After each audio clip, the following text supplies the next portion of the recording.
Hello बच्चों, lecture number 3 में आपका स्वागत है। लेक्चर नंबर 2 में हम लोग चुंबक व चुंबकत्व के बारे में पढ़ रहे थे। उसी को आगे बढ़ाते हुए हम इस लेक्चर नंबर 3 में कृत्रिम चुंबक पढ़ेंगे। तो आइए पढ़ा जाए कृत्रिम चुंबक।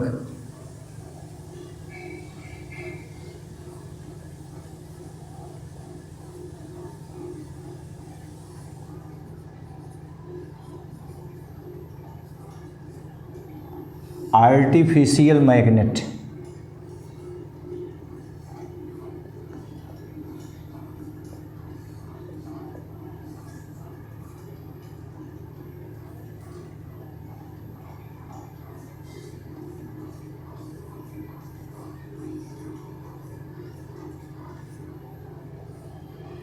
कृत्रिम चुंबक।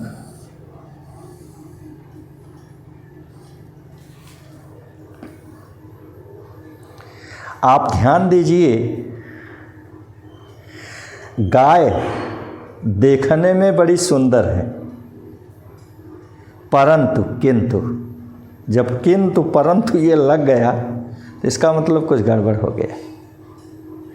तो भैया गाय देखने में सुंदर है, किंतु गाय का काम क्या है?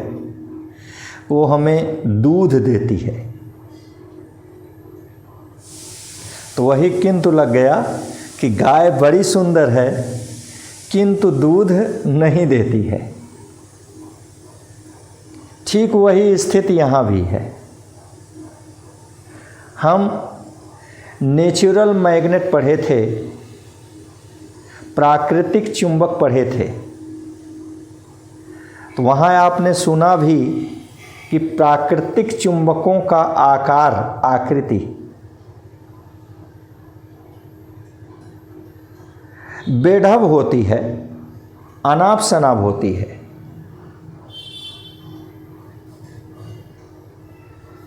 और प्राकृतिक चुंबकों का चुंबकत्व बहुत कम होता है, क्षीण होता है।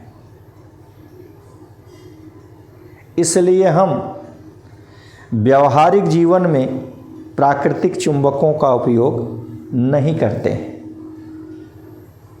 बस वही स्थिति है जो गाय बड़ी सुंदर है लेकिन दूध नहीं देती है। वैसे ही चुंबक तो यह प्राकृतिक चुंबक है, लेकिन इसका काम क्या है?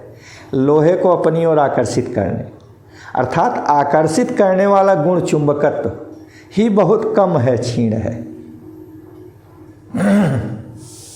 ठीक। तो इसलिए हमें करना क्या होता है? अब हमें आर्टिफिशियल मैग्नेट, कृत्रिम चुंबक पढ़ना पड़ता है, बनाना पड़ता है। जैसे जब दूध नहीं मिला तो आप क्या करेंगे? थोड़ा दूध है। अभी आप सुने होंगे, प्रायः सुनते हैं अपने घर गांव में, आप गाय का दूध पिलाइए किसी को और दूसरे बच्चे को उस गाय के दूध में थोड़ा सा बॉर्नवीटा, हॉर्लिक्स, जीआरडी या तमाम न्यूट्रिएंट्स इस समय आ रहे हैं मार्केट में, उसे 1 चम्मच 2 चम्मच मिलाकर पिलाइए। परिणाम आप देखेंगे कि हॉर्लिक्स मिला हुआ दूध ये सामान्य दूध की अपेक्षा ज़्यादा गुणकारी होगा, इस शुद्ध दूध की अपेक्षा ज़्यादा गुणकारी होगा। तो यहाँ आप देख रहे हैं कि माने शुद्ध चीज़ की अपेक्षा मिलावटी चीज़ ज़्यादा गुणकारी हो रही है। आप तो सुने होंगे, प्रायः घर गांव में देखते हैं कि आप 1 गिलास शुद्ध दूध पीते हैं, फिर आप 1 महीना 1 गिलास उसी शुद्ध दूध में 1 चम्मच 2 चम्मच बॉर्नवीटा, जीआरडी, हॉर्लिक्स या जो भी न्यूट्रिएंट्स आपके पास है उसको मिलाकर पीते हैं।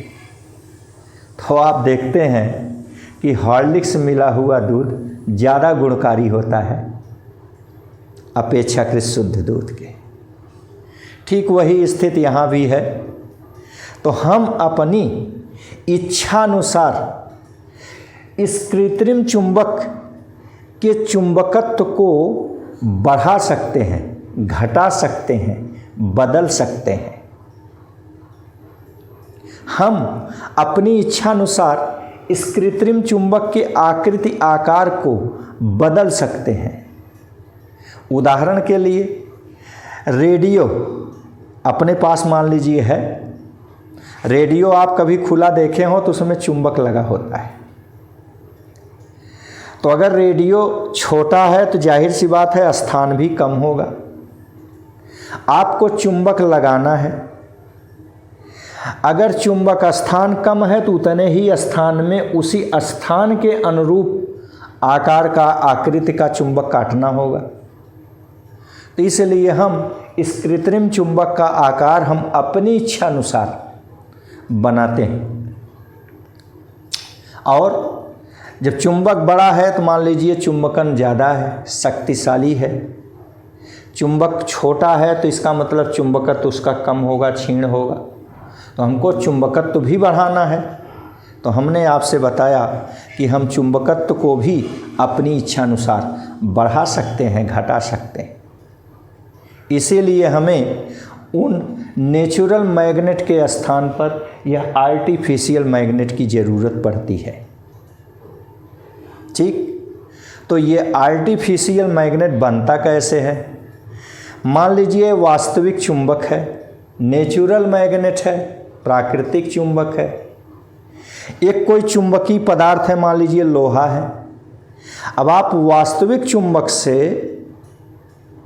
इस लोहे को रगड़िए, लोहे को इस वास्तविक चुंबक से रगड़िए तो आपका यह लोहा भी चुंबक बन जाएगा। तो इस लोहे को हम कृत्रिम चुंबक कहेंगे। और कैसे बना सकते हैं? आप किसी लोहे के ऊपर विद्युत रोधी तांबे का तार लपेट दीजिए। विद्युत रोधी तार लपेट दीजिए और उसमें दिष्ट धारा डीसी करंट प्रवाहित कीजिए तो उसके चारों ओर चुंबकत्व का गुण उत्पन्न हो जाता है। उसमें चुंबकत्व का गुण आ जाता है और वह चुंबकत्व बहुत शक्तिशाली होता है। तो इस प्रकार हम कृत्रिम चुंबक को बनाते हैं। फिर से सुनिए कैसे बनाएंगे। वास्तविक चुंबक से लोहे को रगड़कर कृत्रिम चुंबक बनाया जा सकता है। किसी लोहे के ऊपर विद्युत रोधी तार को लपेटकर उसमें डीसी करंट प्रवाहित करके, याद कीजिए डीसी करंट, एसी करंट नहीं, डीसी करंट प्रवाहित करके कृत्रिम चुंबक बनाया जा सकता है। ठीक, तो ये सब कृत्रिम चुंबक की बात थी। तो भैया इसकी आकृति को देखकर इस चुंबक के नाम रखे जाते हैं, नाम दिए जाते हैं। जैसे ये चुंबक कैसा है? ये छड़ की भांति है, डंडे की भांति है, इसलिए हम इसको छड़ चुंबक अथवा दंड चुंबक कहते हैं।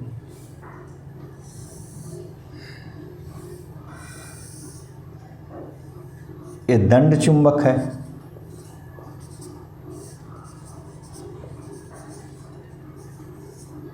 बार मैग्नेट,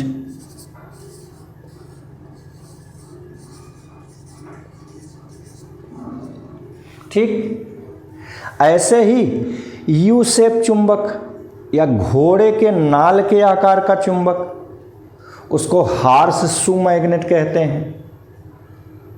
या यू आकार का, अंग्रेजी के यू लेटर के आकार का चुंबक, उसको यू शेप मैग्नेट कहते हैं। ऐसे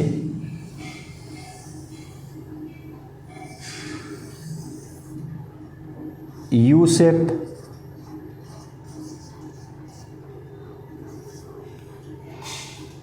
मैग्नेट, ठीक। इस ढंग से आकृति के अनुसार इनके नाम रखे जाते हैं। आइए अब चुंबक से संबंधित कुछ महत्वपूर्ण तथ्य पढ़ें।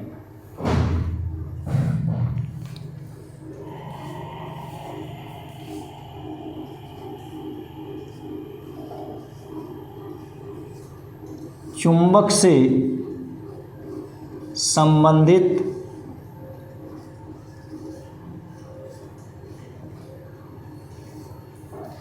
कुछ महत्वपूर्ण तथ्य।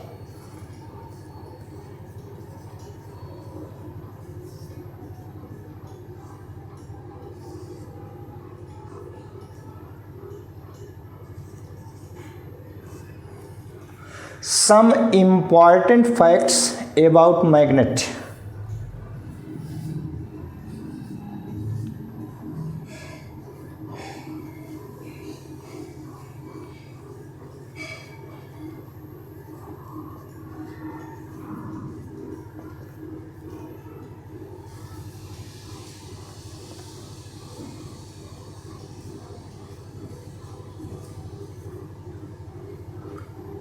Some important facts about magnet, चुंबक से संबंधित कुछ महत्वपूर्ण तथ्य।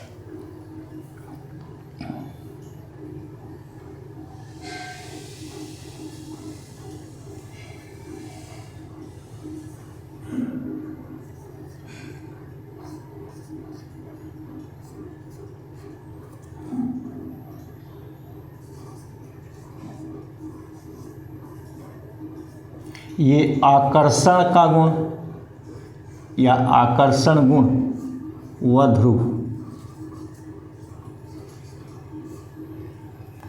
Attractive property,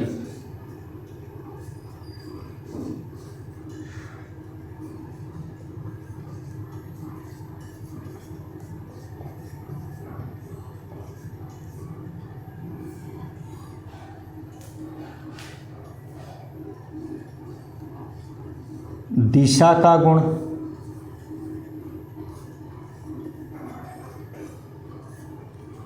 direction property,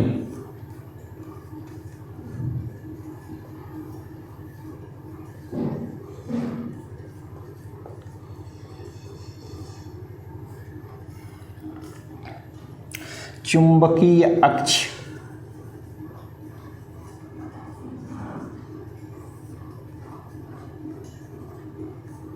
magnetic axis,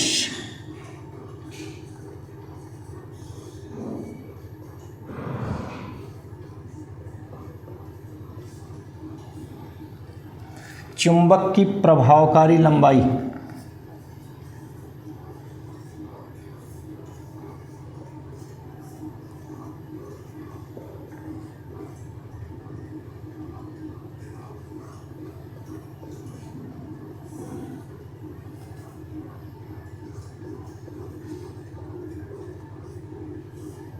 effective length of magnet,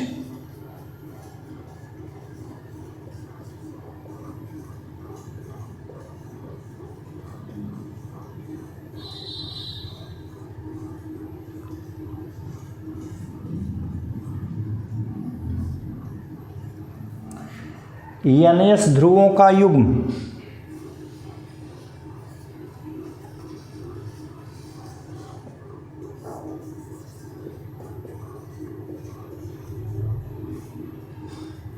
pair of NS poles,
ध्रुव सामर्थ्य, pole strength.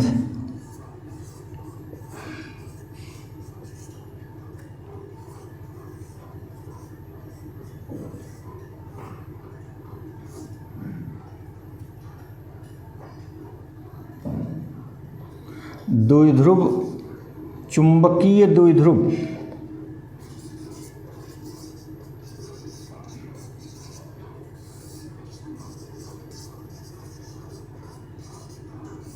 Magnetic dipole.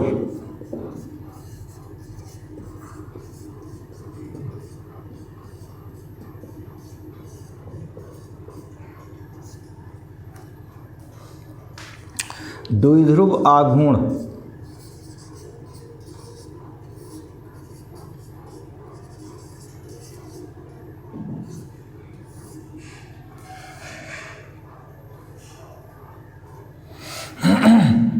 Magnetic dipole moment.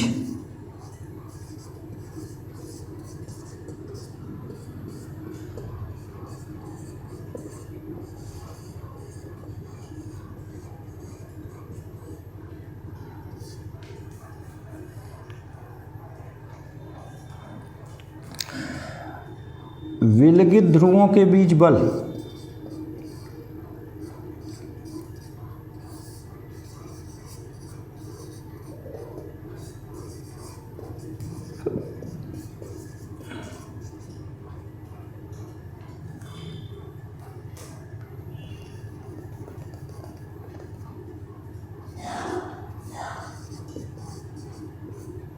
Force between poles.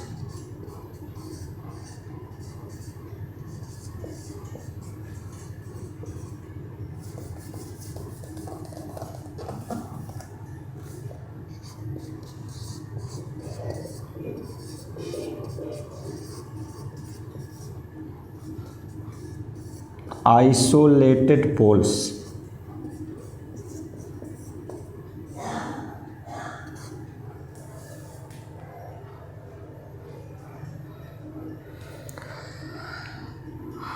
अस्थायी व अस्थायी चुंबक।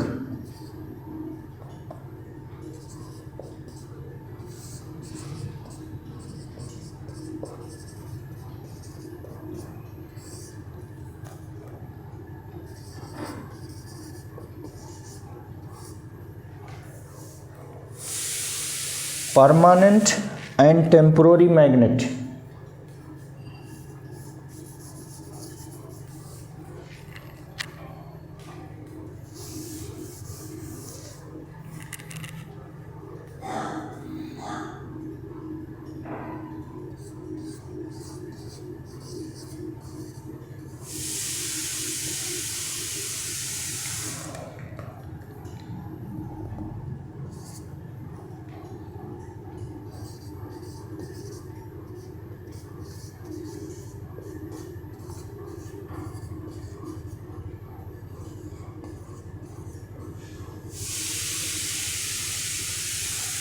Permanent and temporary magnet.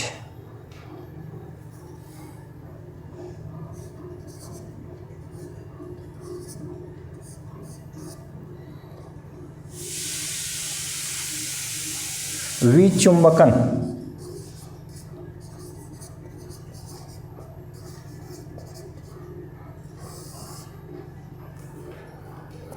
Demagnetisation.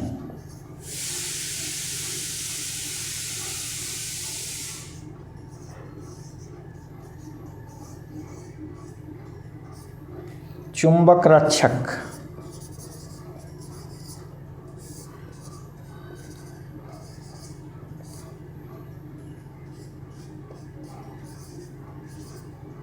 Magnetic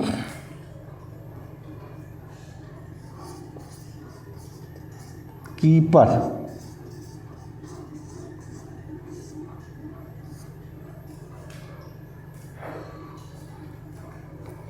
और अंत में चुंबकीय प्रेरण।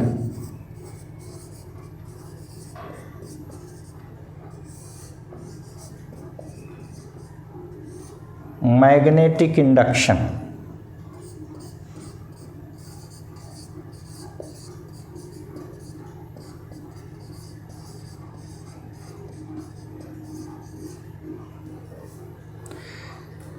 ये कुछ महत्वपूर्ण तथ्य हैं चुंबक से संबंधित, इनको हमें एक एक करके पढ़ना है। ठीक, तो आइए एक एक करके इनको हम पढ़ते हैं।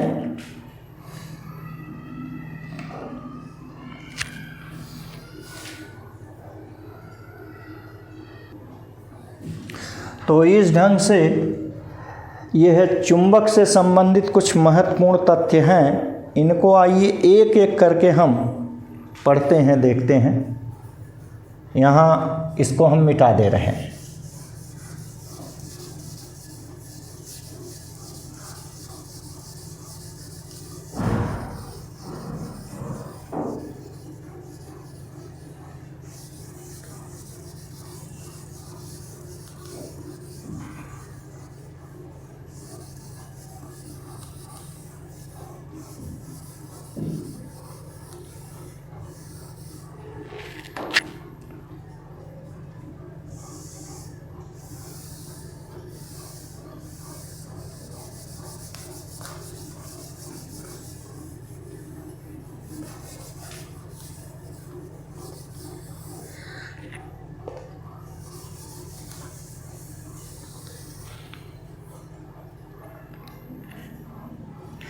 ये बीच में ये 3 गुण 12, 13, 14 जो कि यहाँ हम नंबरिंग किए हैं, ये बीच में दिखाई पड़ रहे हैं। इसलिए हम चाहते हैं कि पहले इन्हीं को समाप्त करके यहाँ से मिटा दें, ताकि फिर उनको एक एक क्रम से पढ़ने में जगह मिले, सुविधा हो।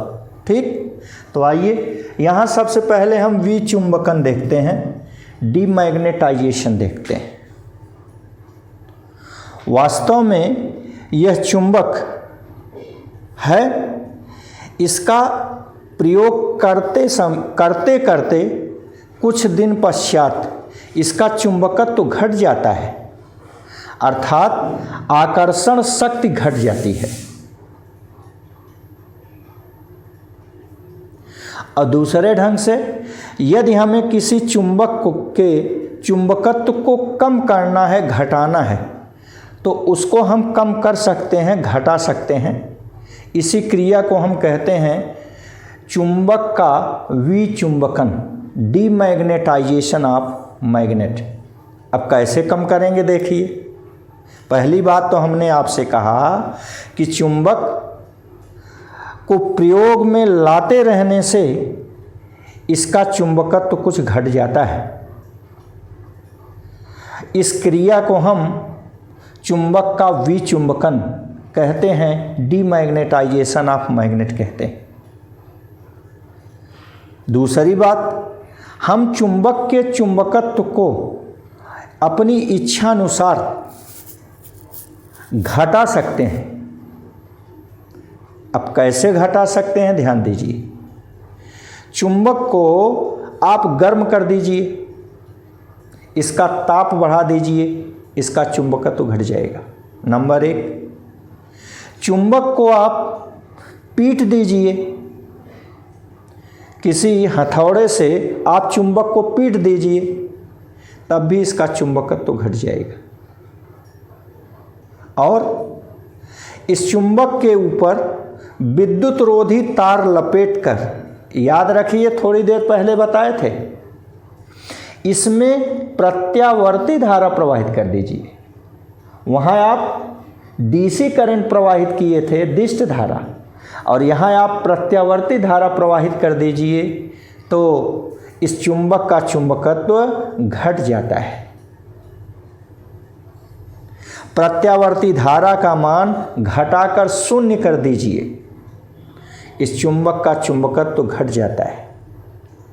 तो इस ढंग से चुंबक के चुंबकत्व को घटाने की विधियां हमने आपसे बताया कि आप चुंबक को गर्म कर दीजिए, चुंबक को किसी हथौड़े से पीट दीजिए, चुंबक के ऊपर विद्युत रोधी तार लपेटकर उसमें प्रत्यावर्ती धारा प्रवाहित कर दीजिए, धारा का मान घटाकर 0 कर दीजिए। हर परिस्थितियों में इसका चुंबकत्व घट जाता है। इस क्रिया को हम चुंबक का विचुंबकन कहते हैं। क्लियर हुआ? चलिए तो ये तो आपका हो गया। अब ये 13 नंबर पर है चुंबक रक्षक, मैग्नेटिक कीपर। जैसा कि हम लोग पढ़े हैं, चुंबक में 2 ध्रुव, नॉर्थ पोल साउथ पोल, उत्तरी ध्रुव दक्षिणी ध्रुव, ये 2 ध्रुव होते हैं।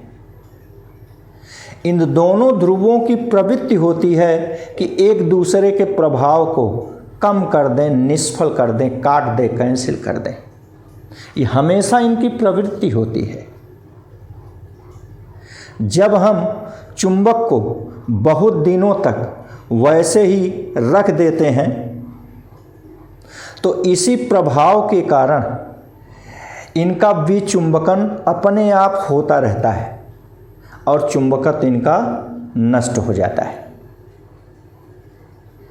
तो चुंबकत्व को नष्ट होने से बचाने के लिए इन चुंबकों के बीच एक नर्म लोहे की छड़ रख देते हैं। अब नर्म लोहे की छड़ के कारण इन विजातीय ध्रुवों की एक दूसरे की विपरीत प्रकृति समाप्त हो जाती है, जिससे अब चुंबकत्व का विचुंबकन नहीं हो पाता और बहुत दिनों तक इसका चुंबकत्व बना रहता है। फिर सुन लें, हमने आपसे बताया कि चुंबकों के बीच नर्म लोहे की छड़ रख देते हैं। ऐसा करने से चुंबक के विजातीय ध्रुवों की जो प्रवृत्ति थी वह अब नहीं रह जाती, अर्थात चुंबकत्व बहुत दिनों तक बना रहता है। इसीलिए उस नर्म लोहे की छड़ को हम मैग्नेटिक कीपर कहते हैं, चुंबक रक्षक कहते हैं। क्लियर हो गया? चलिए, ये हो गया। और अंत में चुंबकीय प्रेरण। चुंबकीय प्रेरण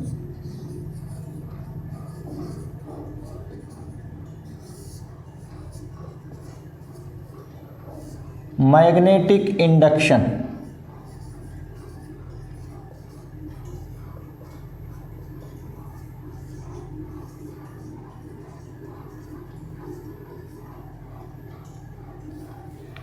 ठीक, यह मैग्नेटिक इंडक्शन। अब इसके बारे में पढ़ा जाए तो यहाँ आपका 12, 13, 14 ये सभी प्रॉपर्टी हो गई। यहाँ से सबको हम मिटा दे रहे हैं। अब हमें जगह मिल जाएगी इन सभी गुणों को एक एक करके एक्सप्लेन करने में हमें सुविधा होगी।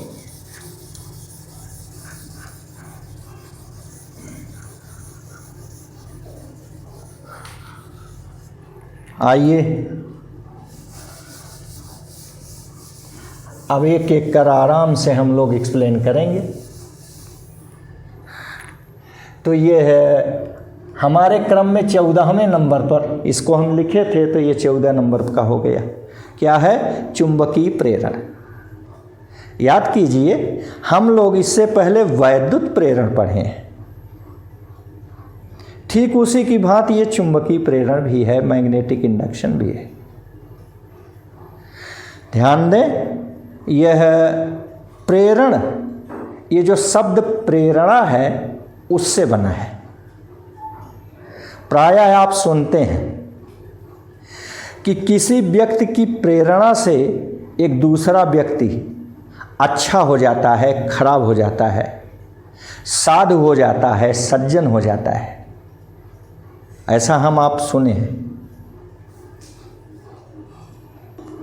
तो किसी की प्रेरणा से व्यक्ति साधु हो गया, सज्जन हो गया, अच्छा हो गया, बुरा हो गया, ऐसा हम प्रायः सुनते हैं।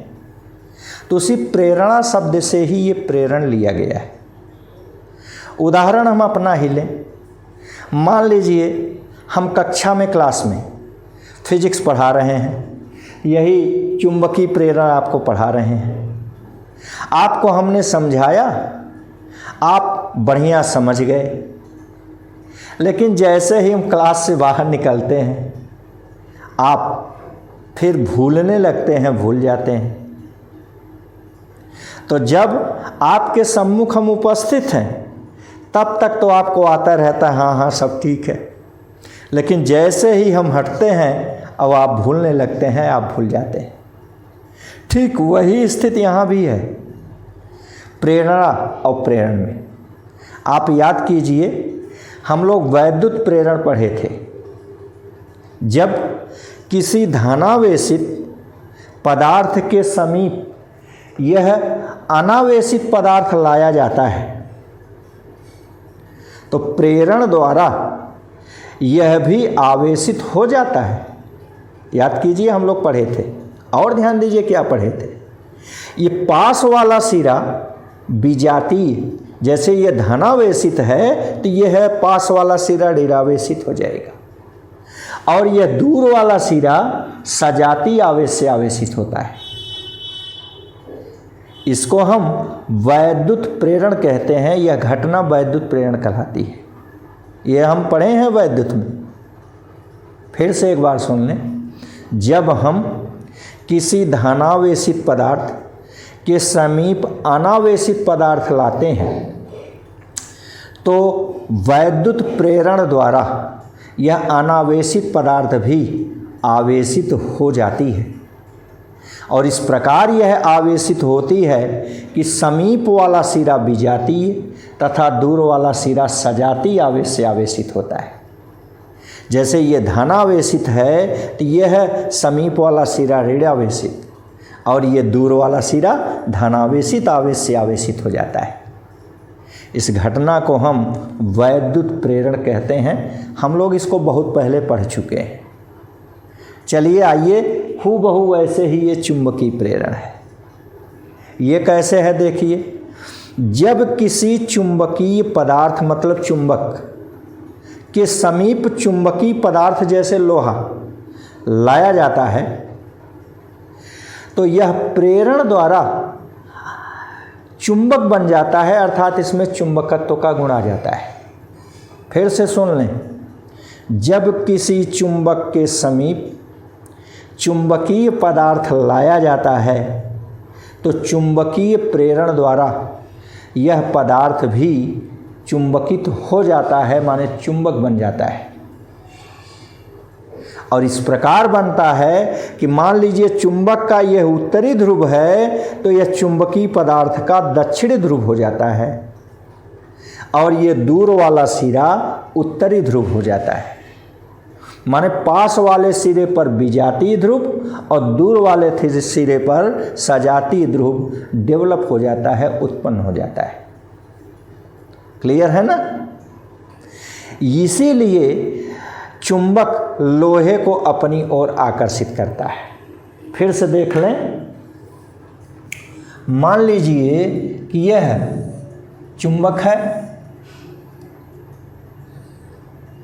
ये इसका उत्तरी ध्रुव है और ये दक्षिणी ध्रुव है। इसके समीप ये हम चुंबकीय पदार्थ, चुंबकीय पदार्थ है,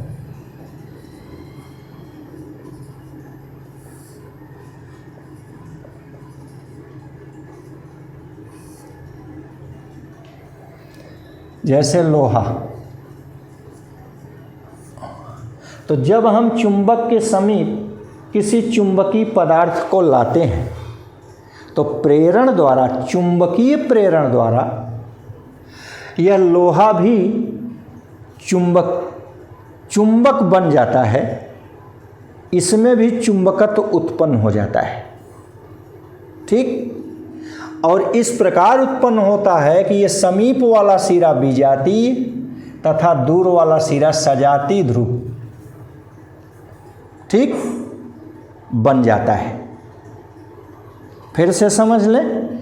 जब किसी चुंबक के समीप दूसरा चुंबकीय पदार्थ लाया जाता है तो यह प्रेरण द्वारा चुंबकित हो जाता है, और इस प्रकार चुंबकित होता है कि समीप वाला सिरा विजातीय ध्रुव तथा दूर वाला सिरा सजातीय ध्रुव बन जाता है। इस घटना को हम चुंबकीय प्रेरण कहते हैं। इसी गुण के कारण चुंबक लोहे को अपनी ओर आकर्षित करता है। ठीक इसी कारण चुंबक लोहे को अपनी ओर आकर्षित करता है। देखिए, जब चुंबक के पास लोहा आता है तो प्रेरण द्वारा ये चुंबक बन जाता है। और ये देखिए, उत्तरी ध्रुव है, दक्षिणी ध्रुव है, विजातीय ध्रुव है। आप पढ़े थे कल ही कि विजातीय ध्रुव एक दूसरे को आकर्षित करते हैं, इसीलिए चुंबक लोहे को अपनी ओर आकर्षित करता है। यहाँ एक और, जब पढ़ ही रहे तो एक उदाहरण और ले लीजिए। आप मान लीजिए बड़े भाई हैं, आपका एक छोटा भाई है, आप उसकी जाहिर सी बात है धुनाई करते होंगे, तो निश्चित रूप से वो आपसे बहुत डरता होगा। जब आप उसको बुलाए, नाम बुलाए, रमेश, सुरेश, महेश, कुछ भी नाम उसका होगा, जब बुलाएंगे तो बड़ी तेज़ी से दौड़ता हुआ आपके पास आएगा। हाँ भैया बोलिए, क्या बात है। आप अगर कोई भी बात उसको कह देंगे तो हाँ हाँ हाँ हाँ वो बिल्कुल तैयार हो जाएगा। ठीक, जबकि वह बात उसके मन की हो चाहे ना हो, फिर भी वो तुरंत हाँ हाँ ठीक है ठीक है। सही है कि नहीं? ठीक वही स्थिति यहाँ भी आप देखिए भैया। ये मान लीजिए चुंबक है, ये दूसरा उदाहरण लीजिए। ये चुंबक है, शक्तिशाली चुंबक है, स्ट्रॉन्ग मैग्नेट है।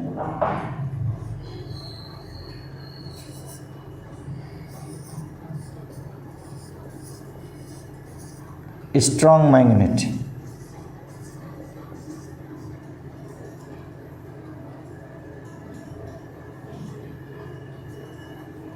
ये स्ट्रॉन्ग मैग्नेट है। इसके समीप हम एक वीक मैग्नेट लाग रहे हैं, माने कमजोर चुंबक ला रहे हैं।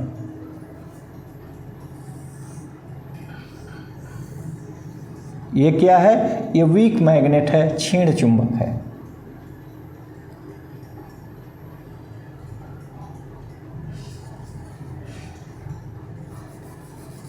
ये क्षीण चुंबक,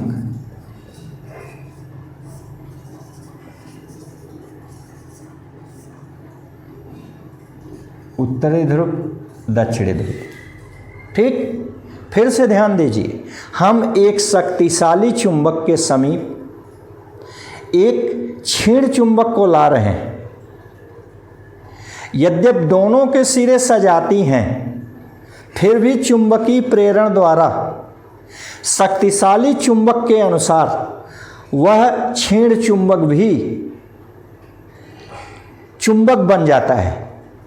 और इस प्रकार बनता है कि ये समीप वाला सिरा अब विजातीय तथा दूर वाला सिरा सजातीय ध्रुव बन जाता है। फिर से हमारी बात को समझिए। जिस प्रकार आप शक्तिशाली हैं, ये आपका छोटा भाई है, यद्यपि आप उसको खूब मारते पीटते हैं, वो आपसे डरता रहता है, आपके पास नहीं आना चाहिए, यानी ये दूर भागना चाहता है। फिर भी जब आप बुलाते हैं, रमेश, सुरेश, महेश इधर आओ, तो बड़ी तेज़ी से दौड़ के आता। हाँ भैया बोलिए, क्या बात है। आपकी बात तुरंत मान लेता है, माने वह आपके अनुसार बन जाता है। ठीक वही स्थिति यहाँ भी है। जब शक्तिशाली चुंबक के समीप क्षीण चुंबक को लाया जाता है, यद्यपि यह दोनों ध्रुव सजाती हैं, फिर भी चुंबकीय प्रेरण द्वारा इस शक्तिशाली चुंबक के कारण यह क्षीण चुंबक भी चुंबक बनता है। और इस प्रकार बनता है कि सामने वाला सिरा विजातीय तथा दूर वाला सिरा सजातीय ध्रुव बन जाता है। ठीक, अब आप पढ़े हैं यन यस, अर्थात विजातीय ध्रुव इसे आकर्षित करते हैं, तो ऐसे यहाँ ये आकर्षित होता है, अट्रैक्ट होता है।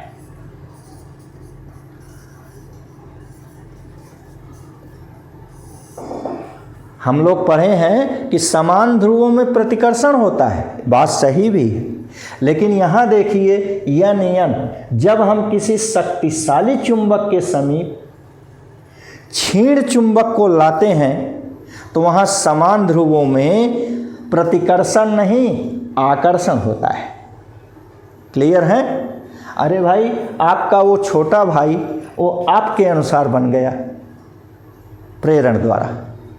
ठीक, तो ये हमने आपको चुंबकीय प्रेरण के बारे में बताया। इस बात को फिर से समझ लें, जब किसी शक्तिशाली चुंबक के समीप क्षीण चुंबक को लाया जाता है तो उनके सजातीय ध्रुवों में अब प्रतिकर्षण नहीं आकर्षण होता है। ठीक, माने शक्तिशाली चुंबक क्षीण चुंबक को अपनी ओर हमेशा आकर्षित करते हैं। ठीक, आइए इसके अगले गुण को पढ़ा जाए।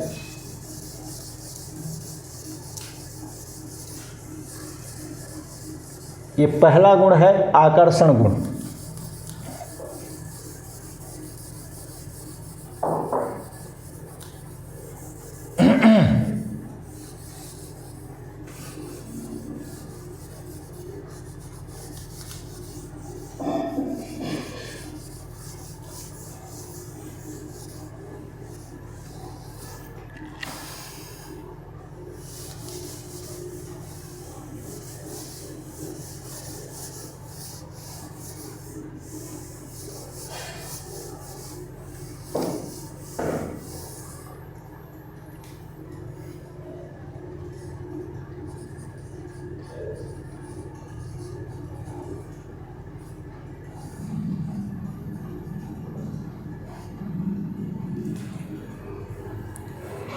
आप याद कीजिए, एक प्रयोग आपको बताए थे,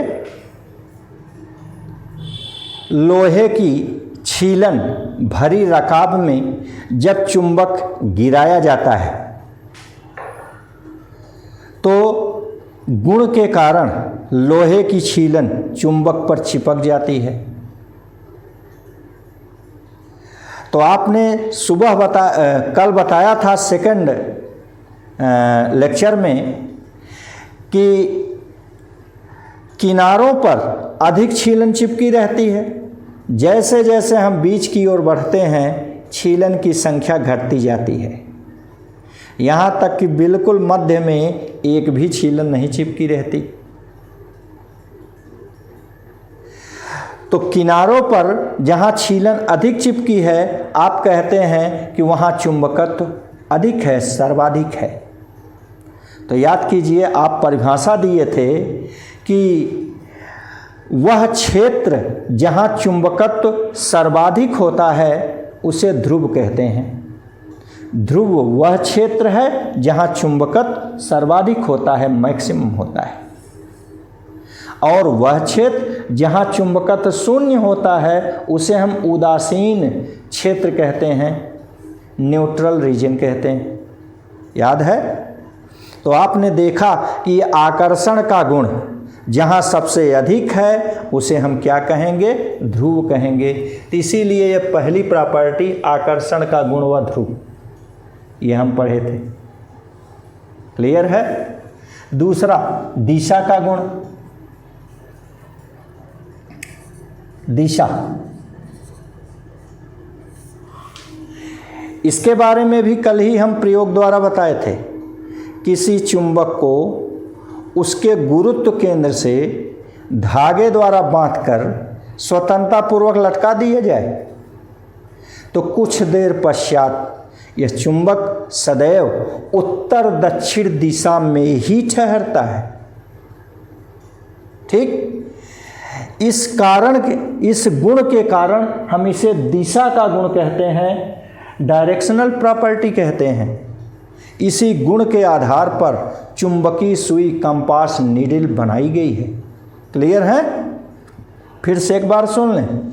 चुंबक को गुरुत्व केंद्र से धागे द्वारा बांधकर स्वतंत्रता पूर्वक लटकाने से कुछ देर पश्चात यह घूमकर सदैव उत्तर दक्षिण दिशा में ही ठहरता है।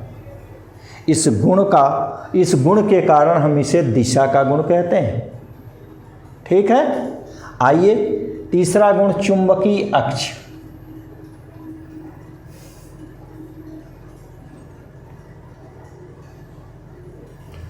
ये ध्रुव के बारे में जरा आप ध्यान दें। दिशा हो गया, ये चुंबकीय अक्ष।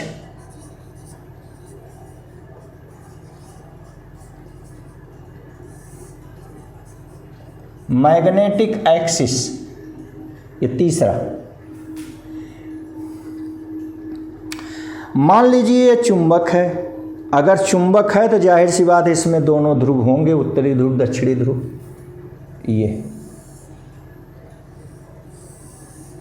ये चुंबक है,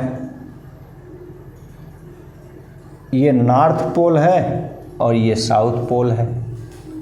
ठीक, आप ध्यान दें, चुंबक के ध्रुव की परिभाषा अभी अभी हमने बताया कि ध्रुव वह क्षेत्र है जहां चुंबकत्व सर्वाधिक होता है, मैक्सिमम होता है। आपसे बताएं कि चुंबक के ध्रुव बिल्कुल किनारे पर न होकर थोड़ा अंदर होते हैं। यहां लिख दे रहे हैं, ध्रुव थोड़ा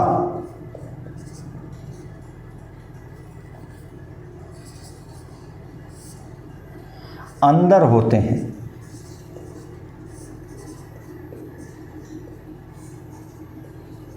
ये बहुत इंपॉर्टेंट है भाई। हमने आपसे कहा कि चुंबक के ध्रुव बिल्कुल किनारे पर न होकर थोड़ा भीतर होते हैं, अंदर होते हैं। ठीक, जब हम चुंबक लेते हैं तो इसके एक ओर हम पॉइंट लगा देते हैं, बिंदु लगा देते हैं। जैसे देखिए यहां पर हम लगाए हैं, तो जिधर बिंदु लगा होता है वह उत्तरी ध्रुव को प्रदर्शित करता है। ठीक है ना।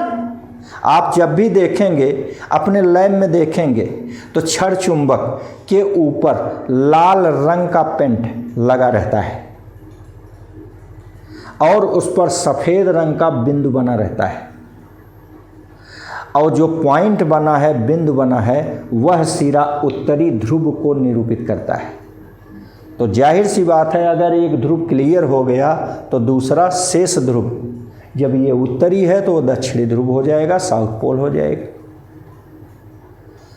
अब आप ध्यान से देखेंगे तो वह बिंदु बिल्कुल किनारे पर न लगाकर थोड़ा सा अंदर लगाया जाता है। तो हमने अभी अभी आपसे कॉन्सेप्ट बताया, ये नियम है, याद रखिए, बहुत इंपॉर्टेंट नियम है। ये बात आपको जाननी चाहिए कि चुंबक के ध्रुव बिल्कुल किनारे न होकर थोड़ा अंदर होते हैं, भीतर होते हैं। इस बात को अभी हम आपको क्लियर करेंगे, आपके समझ में आ भी जाएगा। तो ये उत्तरी ध्रुव है, ये थोड़ा अंदर है। ऐसे यहाँ हम निशान बना दे रहे हैं, लेकिन आप समझिए कि निशान केवल एक तरफ ही बनता है। जिधर निशान बनता है वही उत्तरी ध्रुव होता है, केवल एक तरफ। हम जानबूझ करके यहाँ बना दे रहे हैं, इससे आप कंफ्यूज मत होइएगा। दरअसल हम चुंबकीय अक्ष को परिभाषित करने के लिए ऐसा कर रहे हैं, और निशान हमेशा एक ही बनता है और वह उत्तरी ध्रुव होता है। क्लियर है ना। अब आप यहाँ आ जाइए, इन ध्रुवों को मिलाने वाली सरल रेखा चुंबक का अक्ष कहलाती है। ये चुंबक के अक्ष की परिभाषा है। क्या परिभाषा आपने बताया?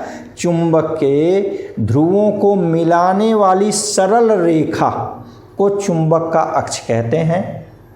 ठीक, एक्सिस ऑफ मैग्नेट कहते हैं। कोई कठिनाई नहीं। याद रखिए फिर से, चुंबक के ध्रुव बिल्कुल किनारे ना होकर थोड़ा भीतर होते हैं। चुंबक के ऊपर एक बिंदु बनाया जाता है, जो बिंदु उत्तरी ध्रुव को प्रदर्शित करता है। केवल एक ही बिंदु होता है बंधु, वह उत्तरी ध्रुव को प्रदर्शित करता है। जैसे सुबह हमने कहा था, चुंबकीय सुई में तीर का निशान बना होता है। वह तीर का निशान उत्तरी ध्रुव को तथा उसका अपोजिट दक्षिणी ध्रुव को निरूपित करता है। वैसे चुंबक, छड़ चुंबक में भी उस पर लाल रंग का पेंट रहता है, उसके ऊपर सफ़ेद रंग का बिंदु बना होता है। वह बिंदु उत्तरी ध्रुव को प्रदर्शित करता है। तो जाहिर सी बात है, दूसरा दक्षिणी ध्रुव हो गया। क्लियर? तो हम इसको अब मिटा दे रहे हैं ताकि आपको कंफ्यूज न हो। ये देखिए जिस पर निशान बना होता है वो हमेशा उत्तरी ध्रुव होता है। ठीक है, चलिए आइए ये चौथी प्रॉपर्टी बताते हैं, चुंबक की प्रभावकारी लंबाई। बहुत इंपॉर्टेंट प्रॉपर्टी है भैया, इफेक्टिव लेंथ ऑफ मैग्नेट, प्रभावकारी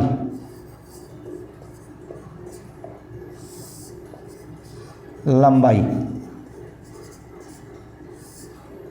यह बराबर होती है 5/6 गुणे चुंबक की वास्तविक लंबाई या ज्यामितीय लंबाई।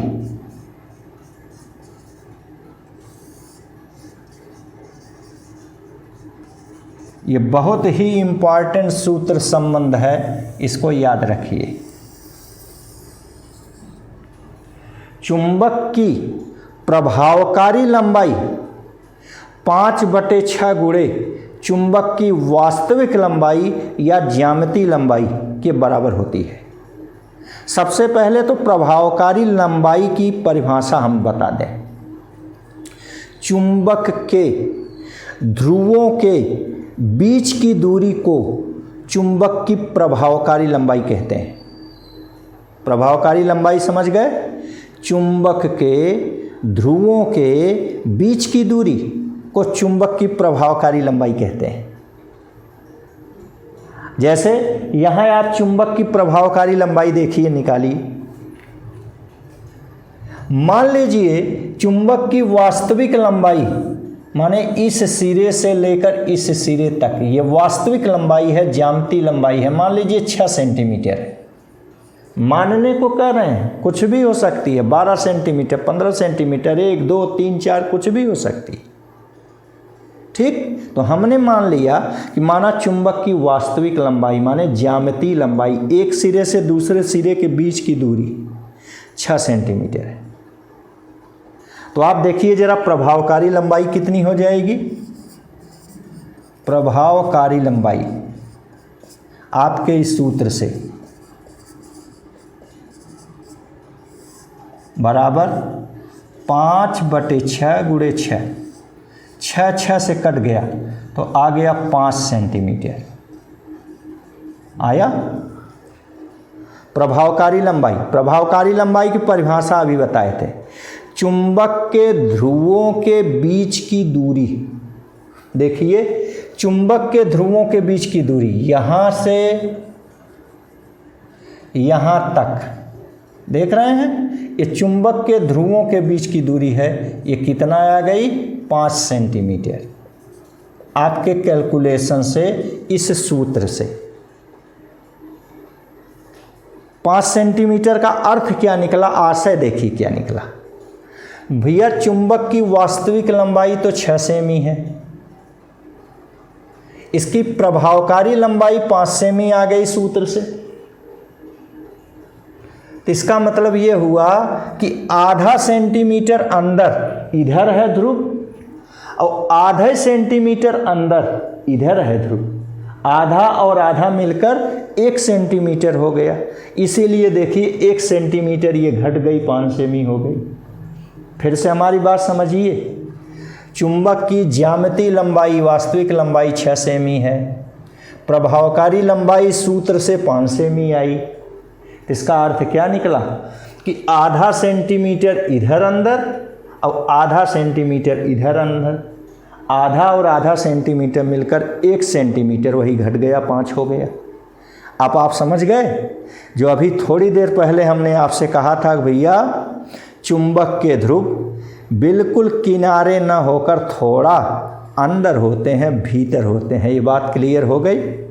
ये बहुत इम्पॉर्टेंट था, देखिए आपको हमने यहाँ से क्लियर किया। आइए ये 5वां, ये यनियस ध्रुवों का युग्म, इसके बारे में हम कल ही पढ़े थे कि भैया चुंबक के ध्रुवों को पृथक नहीं किया जा सकता। कल उदाहरण लिए थे चकोर पक्षी का। जैसे आप उस पक्षी को पृथक नहीं कर सकते, उनके जोड़े को अलग नहीं कर सकते, वैसे इन चुंबक के जोड़े को अलग नहीं किया जा सकता। उदाहरण हमने आपसे बताया था, मान लीजिए ये चुंबक है, ये इसका उत्तरी ध्रुव है, ये दक्षिणी ध्रुव है, आप बीच से तोड़ दिए, आप खुश हो गए, दक्षिणी ध्रुव अलग उत्तरी ध्रुव अलग। लेकिन ऐसा नहीं होता। आप सुने होंगे कि जब चुंबक को नीचे गिराते हैं तो टूट जाता है, और एक टुकड़े को आप लोहे पर लगाएं, देखिए चिपक जाता है। माने अब भी उसका एक खंड, एक टुकड़ा भी चुंबक है, अर्थात उसमें उत्तरी ध्रुव दक्षिणी ध्रुव है। तो माने चुंबक के ध्रुवों को हम पृथक नहीं कर सकते। ये 5वां ग्रुप है यनियस ध्रुवों का युग्म।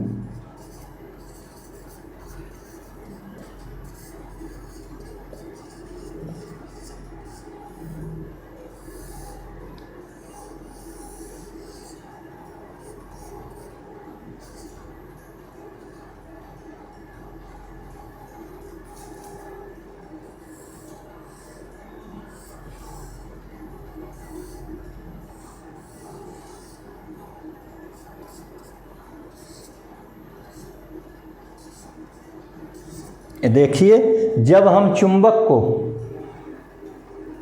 तोड़ते हैं, काटते हैं, बांटते हैं तो इसका प्रत्येक खंड नया चुंबक बन जाता है, अर्थात इसमें दोनों ध्रुव विद्यमान होते हैं। इनके ध्रुवों को हम अलग नहीं कर सकते।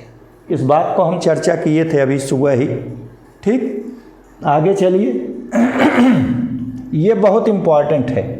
6वां देखिए, इसको हम मिटा दे रहे हैं।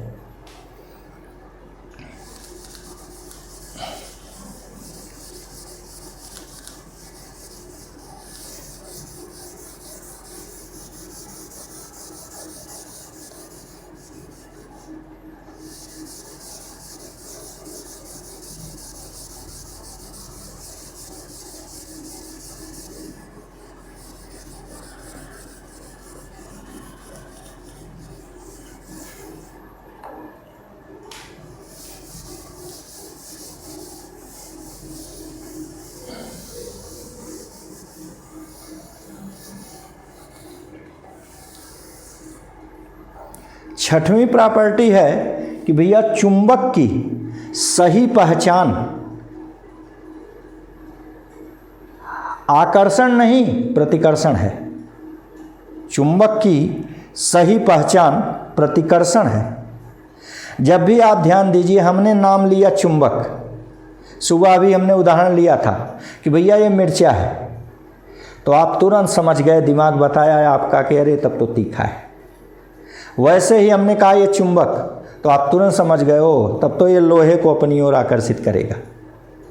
तो जब भी चुंबक की चर्चा हुई तो आपके दिमाग में आकर्षण आता है, लेकिन हम आपसे बता रहे हैं कि चुंबक की पहचान आकर्षण नहीं प्रतिकर्षण है। यही गुण है आपका। देखिए, इसको हम लोग देखते हैं। ये 6वीं प्रॉपर्टी है, चुंबक की पहचान प्रतिकर्षण है।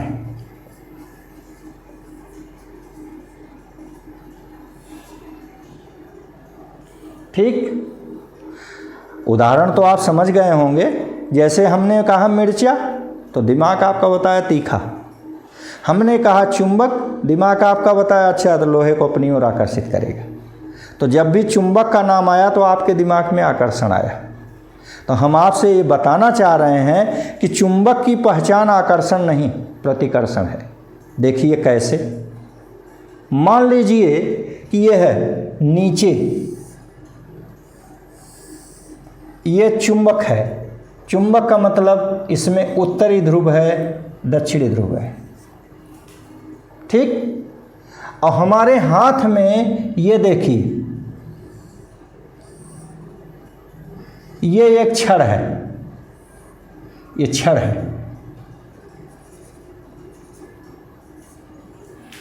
ठीक, तो आप ध्यान दें, अगर यह छड़ लोहे की है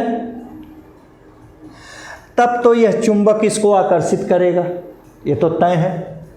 चलिए लोहा मान लीजिए, तो ये हो गया आकर्षित।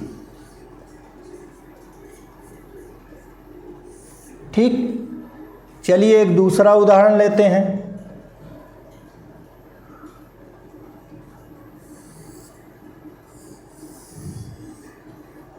ये चुंबक है, ये आपका मान लीजिए चुंबक है। तो चुंबक है तो ये इसका दक्षिणी ध्रुव हो गया, मान लीजिए ये उत्तरी ध्रुव हो गया। हमने आपसे कहा था कि जिधर निशान बना होता है वही उत्तरी ध्रुव होता है। ये उत्तरी ध्रुव हो गया। अब आप यहाँ देखिए कि यह नॉर्थ साउथ विजातीय ध्रुव है। विजातीय ध्रुवों में आकर्षण होता है, तो यहाँ भी आकर्षण।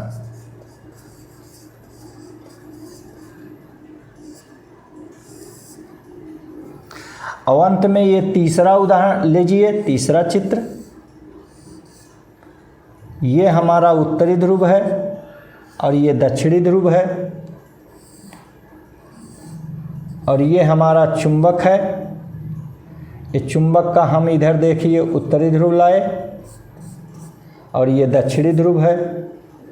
ठीक, अब आप देखिए ये चुंबक का उत्तरी ध्रुव, उत्तरी ध्रुव। आप पढ़े हैं कि सजातीय ध्रुव एक दूसरे को प्रतिकर्षित करते हैं, तो यहाँ क्या होगा? प्रतिकर्षण। प्रतिकर्षण।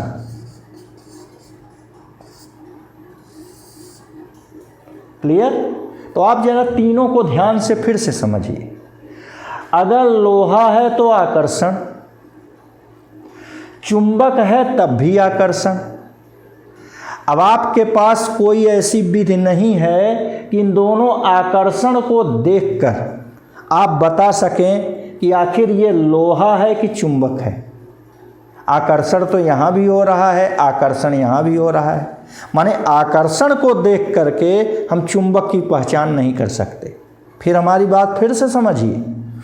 देखिए, जब लोहा है तब भी आकर्षण, जब चुंबक है तब भी आकर्षण।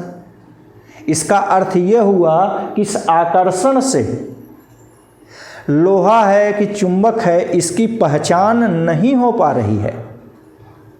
लोहा है तब भी देखिए आकर्षण है, चुंबक है तब भी आकर्षण है। तो आप कैसे कह सकते हैं कि ये लोहा है? आप कैसे कह सकते हैं कि ये चुंबक है? आप नहीं कह सकते, क्योंकि लोहा है तब भी देखिए आकर्षण है, चुंबक है तब भी आकर्षण है। तो आकर्षण से आप नहीं पहचान सकते कि आखिर ये लोहा है कि चुंबक है। ठीक, लेकिन यहाँ देखिए प्रतिकर्षण। जब प्रतिकर्षण हुआ तो ये तो तय हो गया कि यह दोनों चुंबक हैं। क्यों? क्योंकि अगर इसमें लोहा रहा होता तो निश्चित रूप से ये आकर्षित ही करता। सही है कि नहीं? आप समझें, यहाँ प्रतिकर्षण हुआ तो प्रतिकर्षण ये बता दिया कि निश्चित रूप से ये दोनों चुंबक ही हैं। ठीक, क्यों? क्योंकि अगर इनमें से कोई लोहा रहा होता तो वो आकर्षित करता, प्रतिकर्षित न करता। बोलो, क्लियर हो? आप ध्यान दो कि अगर यहाँ कोई लोहा होता दोनों में से तो कतई प्रतिकर्षित न करता, वो हमेशा आकर्षित करता। तो इसका मतलब यहाँ चुंबक को पहचानने के लिए आप देखिए प्रतिकर्षण ही महत्व रखता है। प्रतिकर्षण के कारण हम पहचान पाए कि ये चुंबक ही है। अगर ये प्रतिकर्षण न होता तो हम न पहचान पाते, क्योंकि देखिए यहाँ आकर्षण है, आकर्षण है, तो हम कहाँ पहचान पाए कि चुंबक है कि नहीं? क्योंकि ये चुंबक है, आकर्षण है, यहाँ भी तो आकर्षण है। अब यहाँ आप देखिए, अगर कोई लोहा होता दोनों में से तो फिर प्रतिकर्षण न होता। क्या ये सहमत है कि नहीं? अगर इन दोनों में से कोई एक लोहा होता तो निश्चित रूप से आकर्षण होता। तो यहाँ प्रतिकर्षण है, इसका मतलब ही हुआ कि लोहा नहीं है। लोहा नहीं है तो क्या है? चुंबक है। तो चुंबक की सही पहचान प्रतिकर्षण है, आकर्षण नहीं। ठीक, चलिए अगला गुण, ध्रुव सामर्थ्य।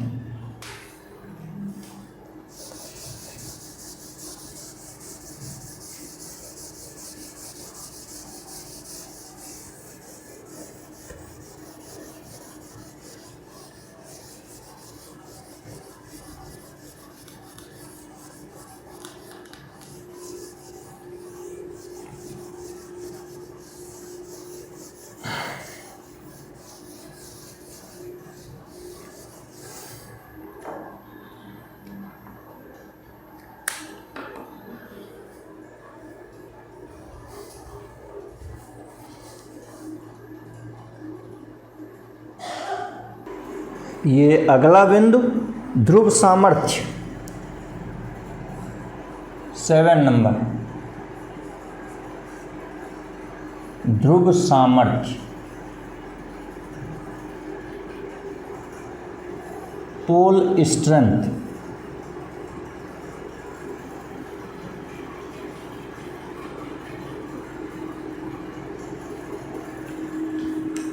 ध्रुव सामर्थ्य वह शक्ति है जिससे चुंबकीय पदार्थों को अपनी ओर आकर्षित करता है।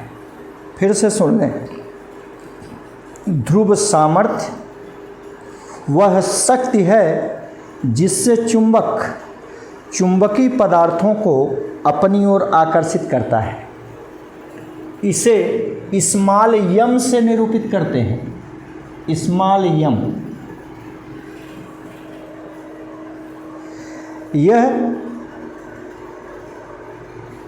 चुंबकीय पदार्थ की प्रकृति, चुंबकन प्रवृत्ति व चुंबक के अनुप्रस्थ काट के क्षेत्रफल पर निर्भर करता है।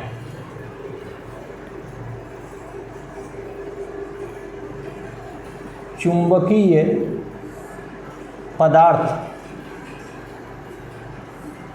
की प्रकृति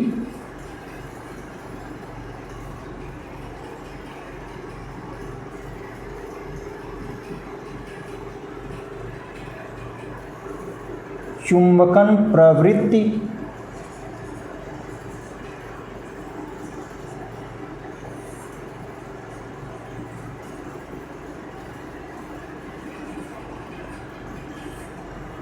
व चुंबक के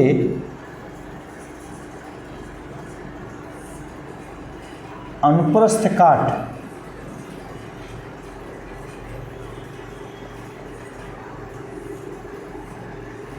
के क्षेत्रफल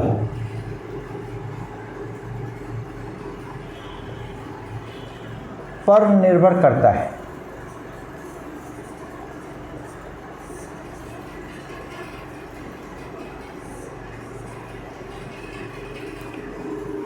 ठीक, तो ये ध्रुव सामर्थ्य स्मॉल m इन सभी बातों पर निर्भर करता है। यदि हम चुंबक को बराबर भागों में n बराबर भागों में मान लीजिए इस प्रकार बांटें कि उनका अनुप्रस्थ काट का क्षेत्रफल n बराबर भागों में बढ़ जाए, ठीक, तो यह ध्रुव सामर्थ्य भी n बराबर भागों में बढ़ जाता है।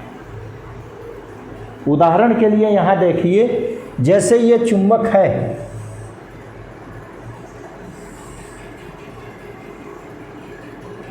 ये इसका उत्तरी ध्रुव नॉर्थ पोल और ये साउथ पोल है। ये इसका ध्रुव सामर्थ्य मान लीजिए m है।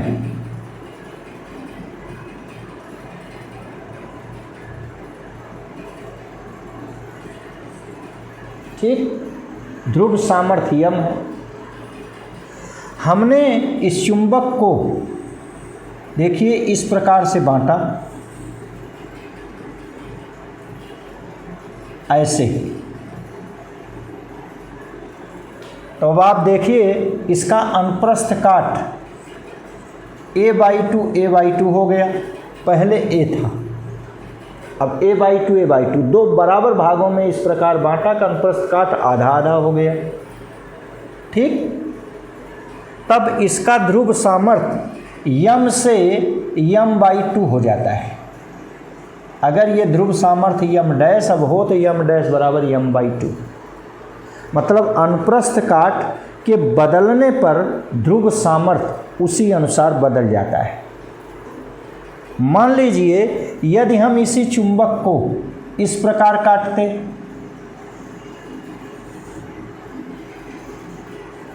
ऐसे,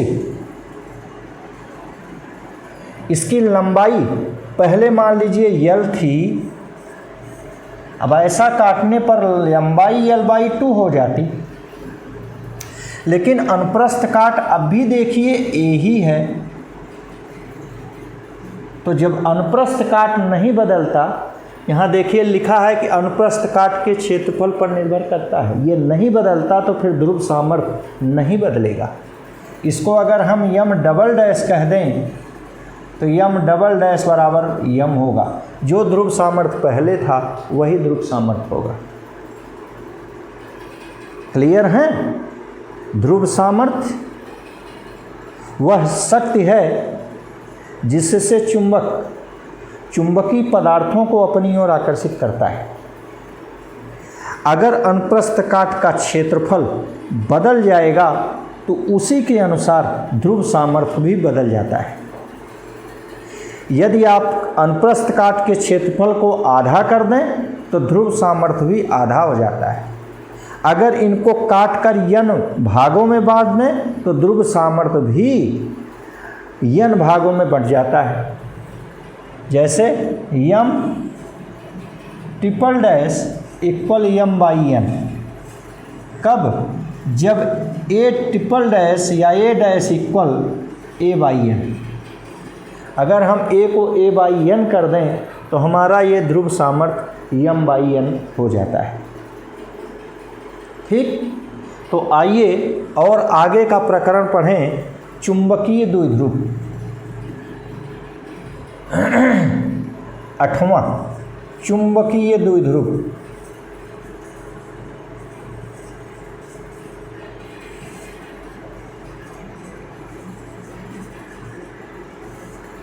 मैग्नेटिक डाइपोल। आप याद कीजिए वैद्युत द्विध्रुव पढ़े थे। दो बराबर किंतु विपरीत आवेश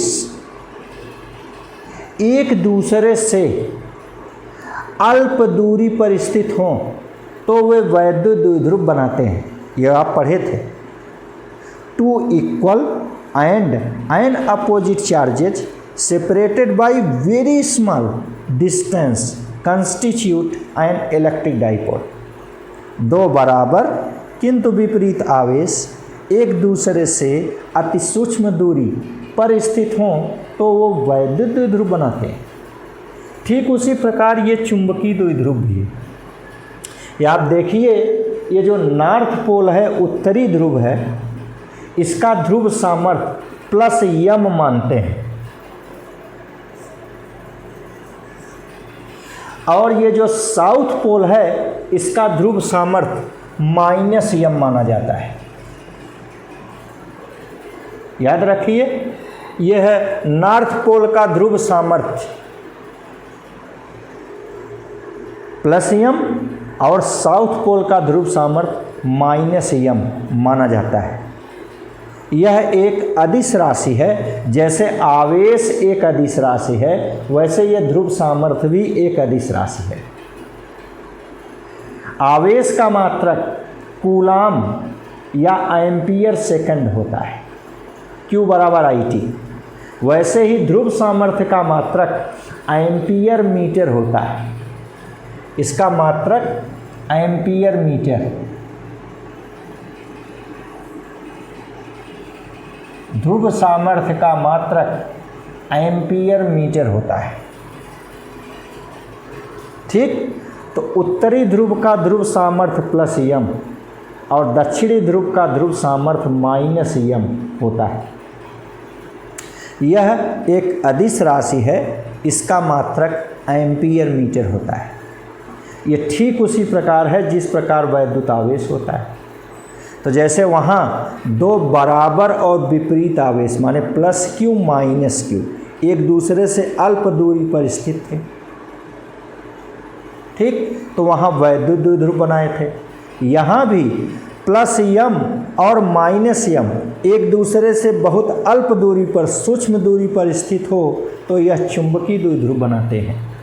ठीक, ये चुंबकीय द्विध्रुव यदि प्लस यम व माइनस यम बहुत अल्प दूरी पर हों तो चुंबकीय द्विध्रुव बनाते हैं।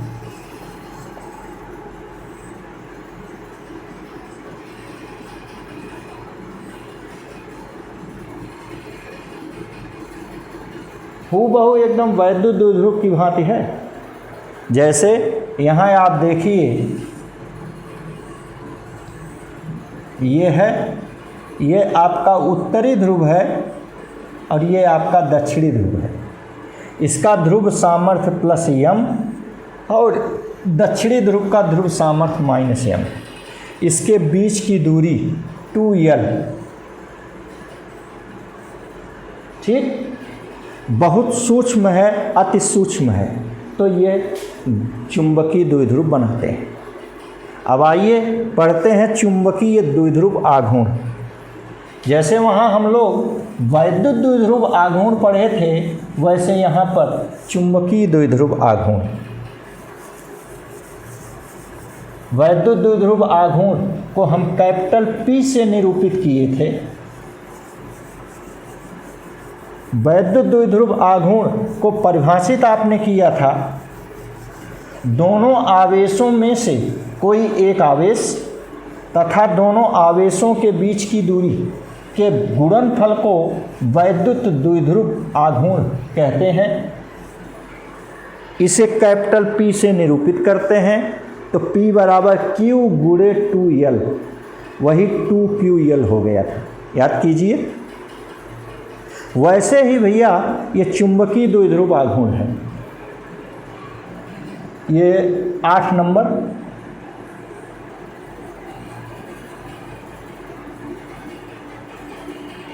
चुंबकीय द्विध्रुव आघूर्ण। वहाँ वैद्युत द्विध्रुव आघूर्ण में Q था, चुंबकीय द्विध्रुव आघूर्ण में ध्रुव सामर्थ्य स्मॉल m है, बस, और सब चीज़ वही है। तो चुंबकीय द्विध्रुव आघूर्ण, इसको कैसे परिभाषित करेंगे? दोनों में से कोई एक ध्रुव सामर्थ्य स्मॉल m तथा ध्रुव सामर्थ्यों के बीच की दूरी 2l के गुणनफल को चुंबकीय द्विध्रुव आघूर्ण कैपिटल M कहते हैं। वहाँ P बराबर Q गुणे 2l, यहाँ M बराबर M गुणे 2l। यह एक सदिश राशि है, याद कीजिए। वैद्युत द्विध्रुव आघूर्ण एक सदिश राशि है जिसकी दिशा टूवर्ड्स पॉजिटिव माने धनावेश की ओर, ऋण से धन की ओर। वैसे यहाँ भी यह चुंबकीय द्विध्रुव आघूर्ण एक सदिश राशि है।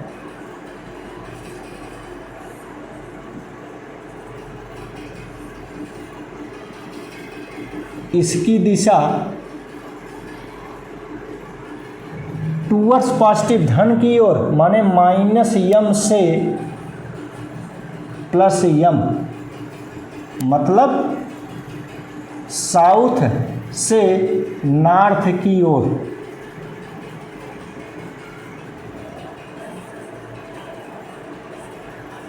होती है।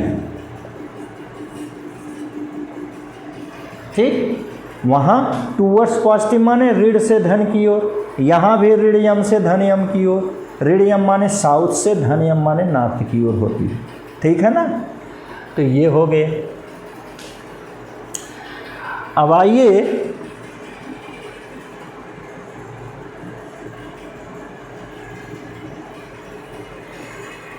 द्विध्रुव आघूर्ण के बारे में। ये चूंकि सदिश राशि है इसलिए सदिश के नियमों का ये पालन करेगी। देखिए, चुंबकीय द्विध्रुव आघूर्ण सदिश राशि है, तो ये सदिश के नियमों का पालन करेगी। यदि दो सदिश m1 और m2 एक दूसरे से अल्फा कोण पर हों या थीटा कोण पर हों, जो भी लिखिए, ये बलों के समांतर चतुर्भुज नियम से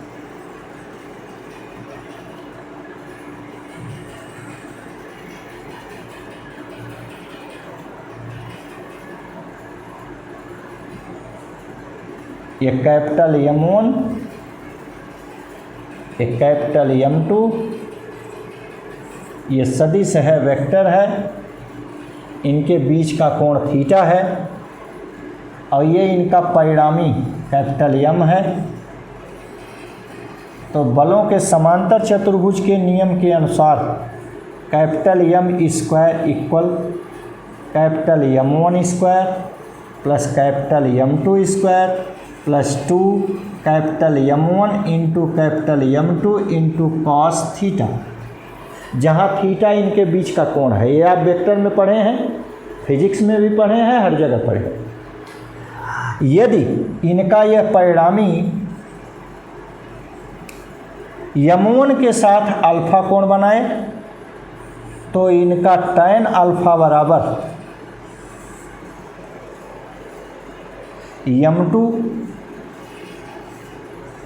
साइन थीटा बटे M1 धन M2 कॉस थीटा, ये होता है। तो इस प्रकार यह सदिश है, इसलिए सदिश के समांतर चतुर्भुज नियम का ये पालन करता है। ठीक, आइए अब अगला प्रकरण पढ़ते हैं। ये विलगित ध्रुवों के बीच बल, 9वां।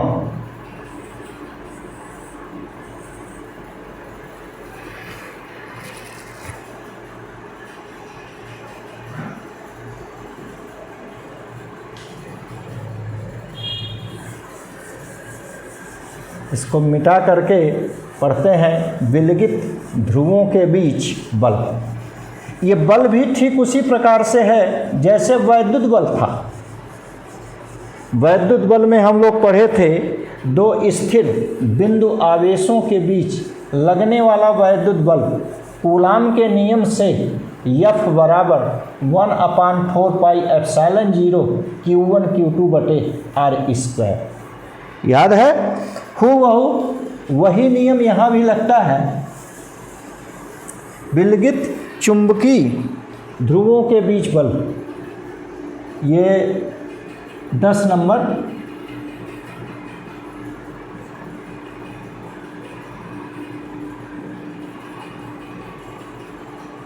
विलगित ध्रुवों के बीच बल। हमने आपसे बताया जिस प्रकार वैद्युत आवेशों के बीच वैद्युत बल लगता है, ठीक उसी प्रकार चुंबकीय द्विध्रुवों के बीच, चुंबकीय ध्रुवों के बीच चुंबकीय बल लगता है। और इस चुंबकीय बल को यदि हम F कह दें, मैग्नेटिक फोर्स, तो यह बराबर होता है μ0 बटे 4 पाई M1 M2 बटे R स्क्वायर। जैसे वो व्युत्क्रमवर्ग नियम का पालन करता है, वैसे ये भी व्युत्क्रमवर्ग नियम का पालन करता है। अंतर केवल ये है, जहाँ आवेश Q था वहीं ध्रुव सामर्थ्य M है बस।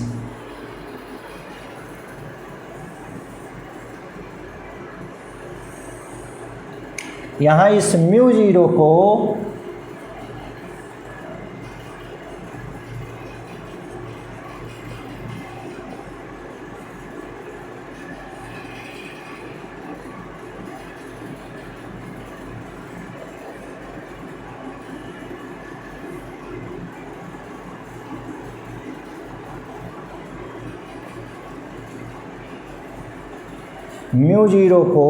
निर्वात अथवा वायु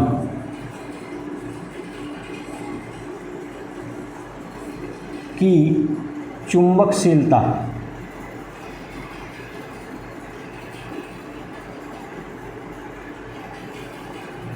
परमिबिलिटी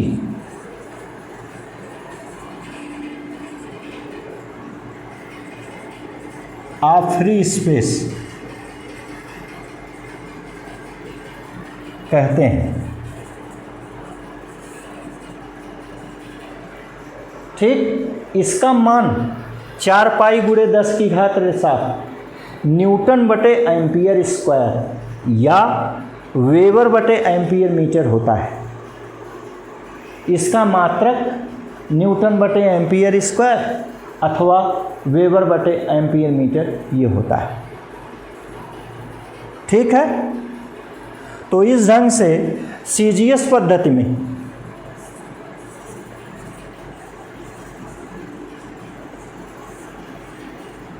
ये यमकेश पद्धति है,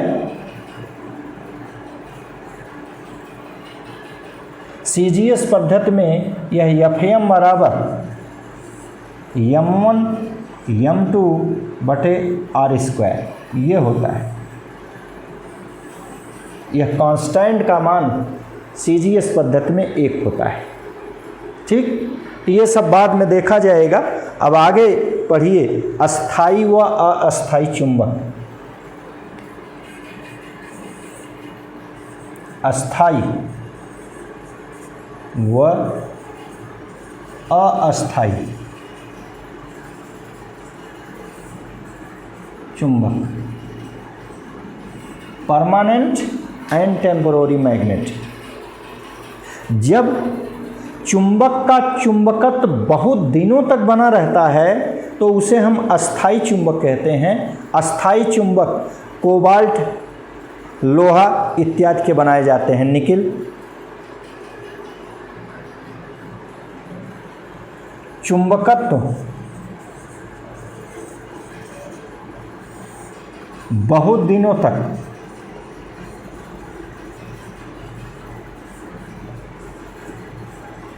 रहता है, ये कोबाल्ट, निकिल इन सब के बनाए जाते हैं। और अस्थाई चुंबक का चुंबकत्व बहुत शीघ्र ही क्षीण हो जाता है, यह नर्म लोहे के बनाए जाते हैं।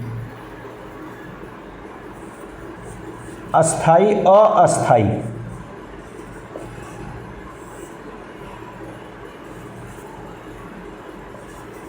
चुंबक का चुंबकत्व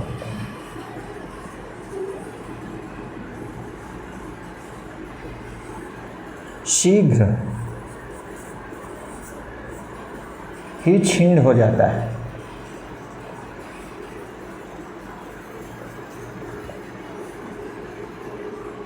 यह नर्म लोहे का बनाया जाता है।